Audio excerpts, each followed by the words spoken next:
তোমার যদিও অজানা রয়ে গেছে তোমাকে সে কতটুকু ভালোবাসে।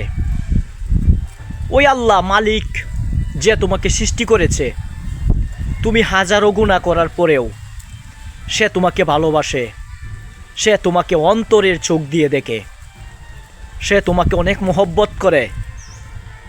হাজার গুনার পরেও তোমাকে কোথাও আটকে দেয় নাই, তার কুদরতি হাত দ্বারাই সবসময় বাঁচিয়ে রাখছে।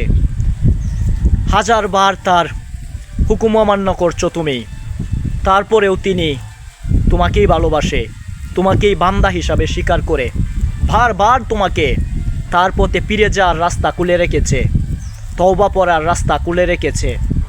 কেন জানো? তোমাকে ভালোবাসে বিদায়। আল্লাহ তাআলা সবাইকে হেফাজত করুক, ওনার পিছনেই সবাই দৌড়ান। একদিন শান্তি বয়ে আসবে আপনার জীবনে।